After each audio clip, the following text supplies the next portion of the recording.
Hey, Bentbrook here, and today what I'm going to do is do a quick test of a new stove that I got. This is the Lixada, and basically it has two extra pieces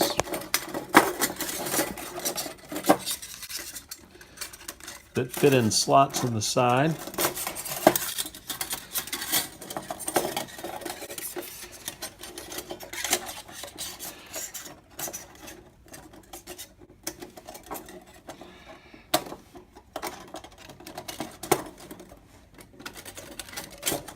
Okay, once those are in, you click that, and you can take this little pin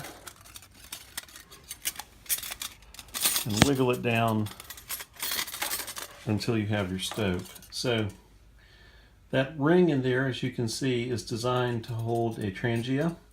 It was a little tight when I got it, so I took a Dremel and just enlarged it slightly. That little cable that you see on the bottom, they provide for purposes of basically keeping up with this pin over here, so that you don't lose that somehow.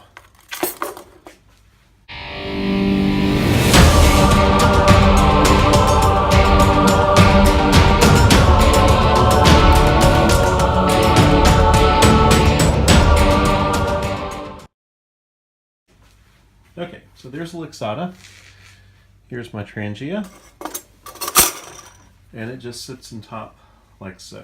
Alright, so what I'm going to do here is take my Eldris and a Friendly Swede fire steel. Whoops.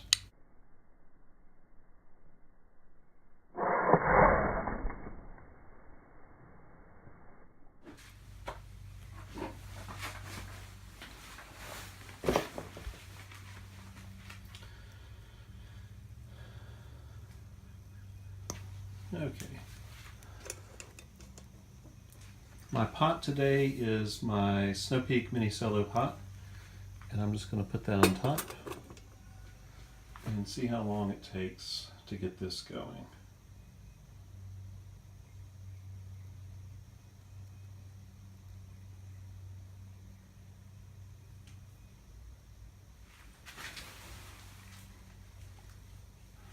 Alright, as I'm watching this, my real question is going to be, what is the optimal height of cooking unit for the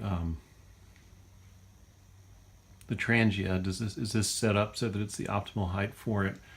And I don't really know at this point. What I do know, as I'm looking at this Lixada, I'm seeing that the pot that I have here is not quite square on top, and it can kind of fall in a little bit. So that's kind of something to think about. If you have a narrower pot like this, it could be a little bit more difficult to balance it on top and under adverse conditions. Well, I'm going to shut off the video for now, and I'll join you again when the water is boiling, and I'll let you know how long that takes. Hey, Bentbrook back. One thing that I have done here is I've added a piece of hardware wire to the top of the stove to provide a more constant base for the pot stand.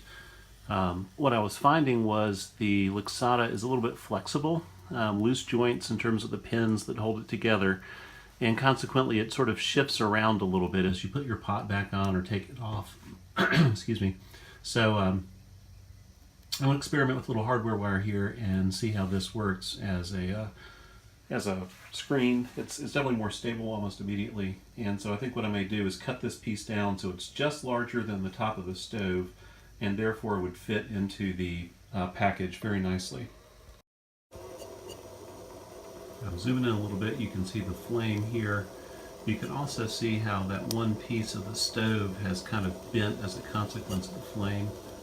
On the back, you can see that the flame has actually gotten it red hot as well. So this is fairly thin stainless steel. I'll be interested to see what happens if I do a wood burn, although my primary thought with this is to use it for my Trangia. Just a peek from the top at what's happening with the flames and the hardware mesh. Okay, I don't know if you can tell or not, but I'm beginning to get a boil here. It's been about a little bit under 8 minutes, in terms of the time it takes to boil.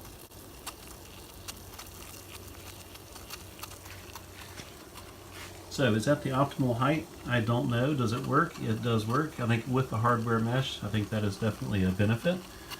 But definitely is an interesting option for Trangia users if you want something that gives you both a rest for the Trangia as well as an option for wood burning. Theoretically anyway, I'll have to test that one out too. Alright, well this concludes my little first burn test of my Lixada stove, using it with the Trangia stove. And definitely works.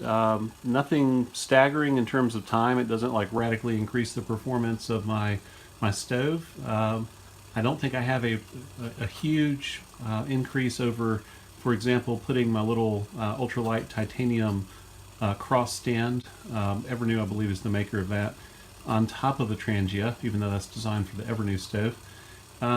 But it's an interesting option to have, again, because this is a wood burner, because it's small and compact. It would easily fit in the pocket. And so I'm going to explore this a little bit more and see how I like this Lixada stove with the Trangia, and then subsequently also as a wood burner. Thank you for watching. If you have any questions, please post them below. Bentbrook out. A quick little add-on here. I've done a little bit of trimming to the piece of hardware cloth that I have on top. So this piece actually fits perfectly.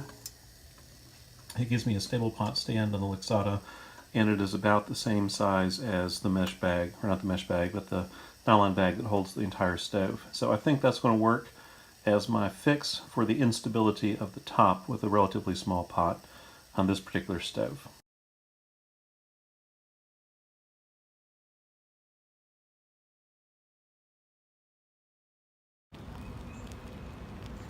Okay, here I am using some wood scraps to give it a first burn as a wood burner.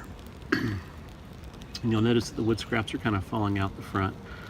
So I think one limitation of this, one thing I don't like about this right now, is the fact that by having that huge gaping opening on the front, which may be necessary in order to get air in for combustion, but anyway, having that huge gaping opening, it causes a lot of the wood to kind of fall out, which makes it harder to concentrate your heat source in the bed of the stove.